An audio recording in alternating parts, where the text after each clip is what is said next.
ರಾಜ್ಯ ನೌಕರರ ಸಂಘ ಸಹಕಾರ ಸಂಘ ಏನಿದೆ ಇಲ್ಲಿ ಬೈಲಾ ತಿದ್ದುಪಡಿ ಆಗಬೇಕು ಅನ್ನೋ ಒಂದು ಒತ್ತಾಯ ಕೇಳಿದ್ರೆ ಜೊತೆಗೆ ಇಲ್ಲಿ ಸಂಗ್ರಹ ಆಗ್ತಿರುವಂಥ ಹಣ ದುರುಪಯೋಗ ಆಗ್ತಿದೆ ಅನ್ನೋ ಆರೋಪ.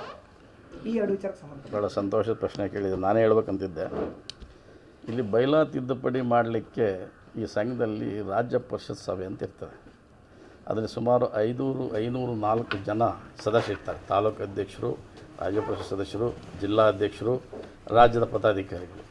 ಇವರೆಲ್ಲರ ತೀರ್ಮಾನ ತಗೊಂಡು ಬೈಲಾವನ್ನು ತಿದ್ದುಪಡಿ ಮಾಡಬೇಕು. ಆದರೆ ಎಲ್ಲರ ತೀರ್ಮಾನ ಈ ನಾವು 4 ರಾಜ್ಯ ಪರಿಷತ್ ಸಭೆಯನ್ನು ನಾನು 2014 ನವಂಬರ್ 5ನೇ ತಾರೀಕೇನು ಅಧಿಕಾರ ವಹಿಸ್ಕೊಂಡೆ. ಅದಾದ ನಂತರ 4 ರಾಜ್ಯ ಪರಿಷತ್ ಸಭೆಯಲ್ಲೂ ಸಹ ಬೈಲಾ ತಿದ್ದುಪಡಿ ಬಗ್ಗೆ ಯಾವುದೇ ಚಕಾರ ಇಲ್ಲ. ಸಣ್ಣ ಪುಟ್ಟ ಇಲಾಖೆಗಳಿಗೆ ಕೊಟ್ಟಂಥದ್ದು ತಿದ್ದುಪಡಿ ಮಾಡಬೇಕು ಅಂತ ಹೇಳಿದ್ದಾರೆ. ಅದನ್ನು ನಮ್ಮ ಬೈಲಾ ತಿದ್ದುಪಡಿ ಕಮಿಟಿ ಮಾಡಿ ಅದನ್ನು ನಾವು ಮಾಡ್ತೇವೆ.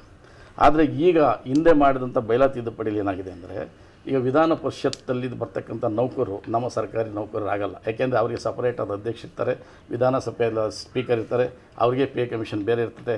ನಮ್ಮ ಸರ್ಕಾರ ನೌಕರಿಗೆ ಸಂಬಂಧಪಟ್ಟಂಥ ಪೇ ಕಮಿಷನ್ ಇರೋದಿಲ್ಲ. ಅಲ್ಲಿರ್ತಕ್ಕಂಥ ನೌಕರನ್ನ ನಮ್ಮವ್ರ ಸಂಘಟನೆ ದೃಷ್ಟಿಯಿಂದ ಹಿಂದೆ ಒಂದು ಪದಾಧಿಕಾರಿ ಕೊಟ್ಟು ಇಟ್ಕೊಂಡಿದ್ದು. ಅವು ಅನೇಕ ಇಲ್ಲಿ ಬಂದು ಗುಂಡಾಗಿರಿ ಮಾಡೋದು, ಅದು ಹಿಂಗೆ ಗೊತ್ತಿರಬೇಕು. ಆಮೇಲೆ ಅನೇಕ ಕ್ರಿಮಿನಲ್ ಕೇಸ್ಗಳಿದೆ. Crime number 73/2016, crime number 32/2017. ಆಮೇಲೆ ಅವನು ಚನ್ನಪಟ್ಟಣ ಪೊಲೀಸಲ್ಲಿ ಅನೇಕ ಕ್ರಿಮಿನಲ್ ಕೇಸ್. ಈ ಕ್ರಿಮಿನಲ್ ಬ್ಯಾಕ್ಗ್ರೌಂಡ್ ಬಂದಂಥ ಒಬ್ಬನಿಗೆ ನಮ್ಮ ಸಂಘದಲ್ಲಿ ನಾನು ಸಂಘಟನೆ ದೃಷ್ಟಿಯಿಂದ ಒಂದು ಪದಾಧಿಕಾರಿ ಕೊಟ್ಟಿದ್ದೆ.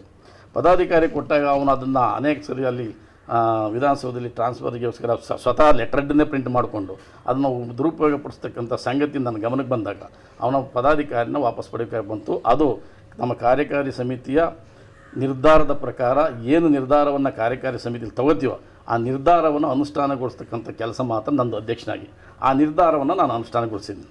ಇನ್ನು ಗುರುಸ್ವಾಮಿಯವರು ಸಚಿವಾಲಯ ನೌಕರ ಸಂಘದ ಅಧ್ಯಕ್ಷರು, ಅವರು ರಾಜ್ಯ ಸರ್ಕಾರಿ ನೌಕರ ಒಕ್ಕೂಟ ಏನು ನಿವೃತ್ತರು ನೇತೃತ್ವದಲ್ಲಿದೆ, ಆ ನಿವೃತ್ತರ ನೇತೃತ್ವವನ್ನು ಕಟ್ಟಿಕೊಂಡು ನಮ್ಮ ಕರ್ನಾಟಕ ರಾಜ್ಯ ಸರ್ಕಾರಿ ನೌಕರ ಸಂಘ ಏನು 7ನೇ ವೇತನ ಆಯೋಗವನ್ನು ಕೇಂದ್ರ ಸರ್ಕಾರಕ್ಕೆ ಅನುಷ್ಠಾನಕ್ಕೆ ತಂದಿದ್ದಾರೋ ಅದನ್ನು ಜಾರಿಗೆ ತರ್ತಕ್ಕಂಥ ಸಂದರ್ಭದಲ್ಲಿ ಏನು ಇವರಿಗೆ ಒಳ್ಳೆಯ ಹೆಸರು ಬರುತ್ತೆ, ಇದೇನಾದ್ರು ಮಾಡಿ ಗೊಂದಲಮಯ ಮಾಡಬೇಕು ಅನ್ನೋ ದೃಷ್ಟಿಯಲ್ಲಿ ಅವರೊಟ್ಟಿಗೆ ಸೇರಿ ಸ್ಟ್ರೈಕ್ ಮಾಡೋಕ್ಕೆ ಹೋಗೋದು, ಅವರೊಟ್ಟಿಗೆ ಸಭೆಯಲ್ಲಿ ಭಾಗವಹಿಸಿ ನಮ್ಮನ್ನು ಸಂಘವನ್ನು ಅವೇಳನವಾಗಿ ಬೈಯೋದು, ಇಂಥ ಪರಿಸ್ಥಿತಿ ನಿರ್ಮಾಣ ಆಗಿ ನೀವು ನೋಡಿರಬೇಕು.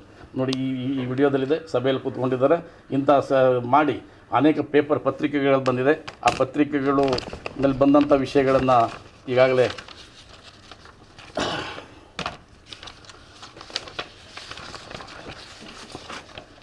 ಈ ಪತ್ರಿಕೆಗಳಲ್ಲಿ ಹೇಳಿಕೆಗಳನ್ನು ಸಂಘದ ಶಿಷ್ಟಾಚಾರನ ಉಲ್ಲಂಘನೆ ಮಾಡಿ ಸಂಘ ವಿರೋಧಿಯ ಚಟುವಟಿಕೆಗಳ ಪತ್ರಿಕೆ ನೀಡಿದಂಥ ಸಂದರ್ಭವನ್ನು ಕಾರ್ಯಕಾರಿ ಸಮಿತಿಯಲ್ಲಿ ನಾವು ಚರ್ಚೆ ಮಾಡಿ 5ನೇ ತಾರೀಕು ಒಮ್ಮತದ ತೀರ್ಮಾನ ತೆಗೆದುಕೊಂಡು ನಾವು ಅವರ ಕಾರ್ಯದರ್ಶಿ ಸ್ಥಾನದಿಂದ ಉಚ್ಚಾಟನೆಗೊಳಿಸಿದ್ವಿ. ಆಮೇಲೆ ಇನ್ನೂ ಸಹ ಹೋಗಿ ನಮ್ಮ ವಿರುದ್ಧವಾಗಿ ನಮ್ಮ ಸಂಘದ ವಿರುದ್ಧದ ಹೇಳಿಕೆಯನ್ನು ಕೂತ್ಕೊಂಡು ಬೇರೆ ಸಂಘದಲ್ಲಿ ನಿರಸನವನ್ನು ಮುಷ್ಕರವನ್ನು ಮಾಡ್ತಕ್ಕಂಥ ಸಂದರ್ಭದಲ್ಲಿ ಸಂಘದ ತೀರ್ಮಾನ ಮಾಡಿ ಅವನ್ನು ಪ್ರಾಥಮಿಕ ಸದಸ್ಯತ್ವದಿಂದ ಉಚ್ಚಾಟನೆಗೊಳಿಸಿದ್ವಿ. ಈ ಉಚ್ಚಾಟನೆಗೊಂಡ ನಂತರ ಈ ಕರ್ನಾಟಕ ರಾಜ್ಯ ಸರ್ಕಾರಿ ಸಂಘದಲ್ಲಿ ಸುಮಾರು 2008 ವೃಂದ ಸಂಘಗಳು ಅಪ್ಲಿಕೇಶನ್ಸ್ ಇದೆ. 2008 ವೃಂದ ಸಂಘಗಳಲ್ಲಿ ಇದು ಒಂದೇ ಸಚಿವಾಲಯದ ಸಂಘ ಸುಮಾರು 30 MT ಕೃಷ್ಣಪ್ಪನವ್ರ ಕಾಲದಿಂದ ಸಹ ಕರ್ನಾಟಕ ರಾಜ್ಯ ಸರ್ಕಾರಿ ನೌಕರ ಸಂಘವನ್ನು ವಿರೋಧ ಮಾಡ್ಕೊಂಬರುವಂಥದ್ದು, ಇಲ್ಲಿ ಮಾಡ್ತಕ್ಕಂಥ ಒಳ್ಳೆ ಕೆಲಸಕ್ಕೆ ಏನಾರು ಅಡ್ಡಿ ಆಗ್ತಕ್ಕಂಥದ್ದು, ಇಂಥ ವ್ಯವಸ್ಥೆಗಳನ್ನ ಮಾಡ್ಕೊಂಬಂದೆ.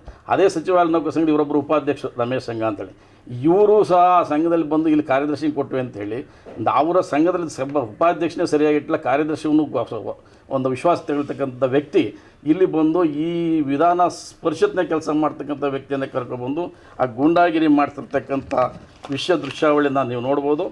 ಈ ಸಂಘಕ್ಕೆ ಬಂದು ಗೂಂಡಾಗಿರಿ ಮಾಡ್ತಕ್ಕಂಥ ಸಂದರ್ಭದಲ್ಲಿ ಇಲ್ಲಿದೆ,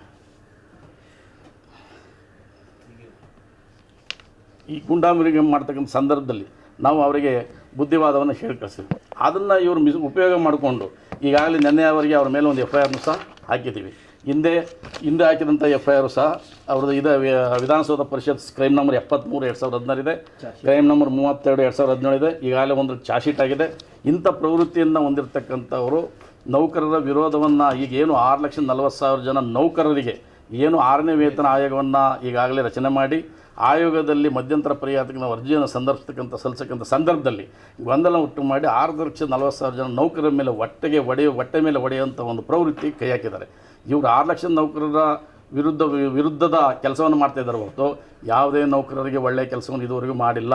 ಇಂಥವ್ರನ್ನ ಸಚಿವಾಲಯದಲ್ಲಿ ಇವ್ರನ್ನ ಅಧ್ಯಕ್ಷ ಮಾಡ್ತಕ್ಕಂಥದ್ದು ಒಂದು ವಿಪರ್ಯಾಸ ನಗೆ ಬರ್ತದೆ ನಮಗೆ. ಇಂಥವ್ರನ್ನ ಇಟ್ಕೊಂಡಿದ್ದಾರೆ ಅಂತಲೇ. ಇನ್ನು ನೀವು ಮೆಂಬರ್ಶಿಪ್ ಬಗ್ಗೆ ನಾನು ಆರೋಪ ಮಾಡಿದ್ದು ನೋಡಿದ್ದೀನಿ. ಮೆಂಬರ್ಶಿಪ್ಪು ವಾಲಂಟ್ರಿಯಾಗಿ ನೌಕರರು ನೀಡ್ತಕ್ಕಂಥ ದೇಣಿಗೆ. ಅವನು ಕೊಟ್ಟರೆ ಕೊಡ್ಬೋದು, ಬಿಟ್ಟರೆ ಬಿಡ್ಬೋದು, ನಾವು ಯಾರೂ ಬಲವಂತ ಮಾಡೋಂಗಿಲ್ಲ.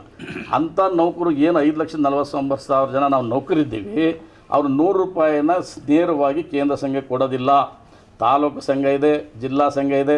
ತಾಲೂಕು ಸಂಘದವರು ಅವ್ರು 50 ರೂಪಾಯಿ ಇಟ್ಕೋಬೇಕು, ಇನ್ನು ಉಳಿದ 50 ರೂಪಾಯಲ್ಲಿ 25 ರೂಪಾಯಿ ಜಿಲ್ಲಾ ಸಂಘ ಕೊಡಬೇಕು, ಅದರಲ್ಲಿ 25 ರೂಪಾಯಿನ ನಮ್ಮ ಕೇಂದ್ರ ಸಂಘ ಕೊಡಬೇಕು. ಇದು ಪದ್ಧತಿ. ಎಲ್ಲ ಸೇರಿದ್ರು ಸಹ ಒಂದು 80 ಲಕ್ಷ ವರ್ಷಕ್ಕೆ ಬರ್ಬೋದು. ನಮ್ಮ ಆಫೀಸ್ ಅಡ್ಮಿನಿಸ್ಟ್ರೇಷನ್ನು, ಸಂಘಟನೆ ದೃಷ್ಟಿಯಲ್ಲಿ ನಡೆತಕ್ಕಂಥ ಸಮ್ಮೇಳನಗಳು, ಒಂದು ಕಾರ್ಯಕ್ರಮಗಳು, ಇದಕ್ಕೆ ಖರ್ಚು ಮಾಡ್ತೀವಿ ಹೊರತು ನಾವು ಇದನ್ನು ಯಾವುದೇ ಒಂದೇ ಒಂದು ರೂಪಾಯಿನ ಸ್ವಾಯತ್ತ ಶಕ್ತಿಗೆ ಈ ಸಂಘದಲ್ಲಿ ಇಷ್ಟೆಲ್ಲ ನಮ್ಮ ನೌಕರ ಪದಾಧಿಕಾರಿಗಳೇ, ಯಾರೂ ಸಹ ಕಾಪಿನೂ ಸಹ ಕುಡಿಯಲ್ಲ. ಕಡೆಯದಾಗಿ ಈಗ ಅವರು ನಿಮ್ಮ ಮೇಲೆ ಮಾಡಿರೋ ಅಂಥ ಆರೋಪಕ್ಕೆ ನಿಮ್ಮ ಒನ್ ಲೈನ್ ಆನ್ಸರ್ ಹೇಳೋದಾದ್ರೆ ಏನು ಸರ್? ಈಗ ಏನು ಅವರು ಈಗಾಗಲೇ 5 ಕೋಟಿ 6 ಕೋಟಿ ಅಂತ ಮಾಡಿದ್ದಾರೆ, ಅವರು ಅದನ್ನು ಪ್ರೂವ್ ಮಾಡಬೇಕು. ಮಾಡಲಿಲ್ಲ ಅಂದರೆ ನಾನು ಮಾನನಷ್ಟ ಮೊಕದ್ದಮೆಗೆ ಈಗಾಗಲೇ ಕೇಸ್ ದಾಖಲು ಮಾಡೋಕ್ಕೆ ತಯಾರಾಗಿದ್ದೇನೆ. ಈ ಥರ ನಿರಾಧಾರ ಆರೋಪವನ್ನು ಮಾಡಿ ವ್ಯಕ್ತಿಗತ ತೇಜೋವಧೆ ಮಾಡ್ತಕ್ಕಂಥದ್ದನ್ನು ಮೊದಲು ನಿಲ್ಲಿಸಬೇಕು. ಇಂಥವ್ರಿಗೆ ಮುಂದೆ ಕಾನೂನು ಬುದ್ಧಿ ಕಲಿಸಿ ನಾವು ತಯಾರಾಗಿದ್ದರೆ. ಇದಲ್ಲದೆ ಇನ್ನೂ ಒಂದಿದೆ, 7ನೇ ವೇತನ ಆಯೋಗಕ್ಕೆ ಅಡ್ಡಿಯನ್ನು ಮಾಡಲಿಕ್ಕೆ ಈ ಥರ ಏನಾರ ಹುನ್ನಾರವನ್ನು ನಡೆಸಿ ನೀವು ಅಪಪ್ರಚಾರ ಮಾಡಿದರೆ ಈ 6,40,000 ಜನ ನೌಕರು ಯಾರೂ ಕ್ಷಮಿಸೋದಿಲ್ಲ. ನಿಮ್ಮನ್ನು ಬೀದಿಲಿ ಇಟ್ಕೊಂಡು ಅಟ್ಟಾಡಿಸಿ ಹೊಡೆಯುವಂಥ ಕಾಲ ಬರ್ತದೆ ನೌಕರಿಗೆ. ಯಾಕೆಂದರೆ ಅವ್ರು ಹೊಟ್ಟೆ ಮೇಲೆ ಹೊಡೆಯುವಂಥ ಕೆಲಸವನ್ನು ನೀವು ಮಾಡ್ತಾಯಿದ್ದೀರಿ ಅಂತ ಹೇಳ್ತಾ, ನೀವು ಯಾವುದೇ ಆಧಾರ ಮಾಡಲಿ, ನಾವು ಏನೇ ಹಣಕಾಸಿನ ವ್ಯವಹಾರ ಇದ್ದು ಸಹ ಅದನ್ನು ಆಡಿಟ್ ಮಾಡಿಸಿ ರಾಜ್ಯ ಪರಿಷತ್ ಸಭೆಯಲ್ಲಿ, ವಾರ್ಷಿಕ ಸಭೆಯಲ್ಲಿ ಅನುಮೋದನೆ ಮಾಡಿ ಸರ್ಕಾರಕ್ಕೆ ವರದಿಯನ್ನು ಸಲ್ಲಿಸಿರ್ತೀವಿ. ಇದರಲ್ಲಿ ಯಾರೂ ಏನೂ ಮಾಡಲಿಕ್ಕಾಗಲ್ಲ. ಅವ್ರು ಏನೇ ಮಾಡಿದರೂ ಸಹ ಇದರಲ್ಲಿ ಏನಿಲ್ಲ ಉರುಳಿಲ್ಲದ ಆರೋಪಗಳು. ಇವರು ಒಬ್ಬರನ್ನ ಪದಾಧಿಕಾರಿ ಹುದ್ದೆಯಿಂದ ತೆಗೆದೆ ಅನ್ನೋ ಒಂದು ಒಟ್ಟವರಿಯ ಉದ್ದೇಶದಿಂದ ಮಾಡ್ತಕ್ಕಂಥ ತೇಜೋವಧೆ ವಿಚಾರ ಅಂತ ಹೇಳಲಿಕ್ಕೆ ಇಷ್ಟಪಡ್ತೀನಿ. ಅವ್ರಿಗೇನಾದ್ರು ಗುಂಡಿಗೆ ಇದ್ದರೆ ಆರೋಪಗಳನ್ನ ಪ್ರೂವ್ ಮಾಡಲಿ, ಎಲ್ಲ ಆರೋಪಗಳನ್ನ ನಾನು ತಯಾರಿದ್ದೀನಿ ಅಂತ ಹೇಳಲಿಕ್ಕೆ ಇಷ್ಟಪಡ್ತೀನಿ. Thank you.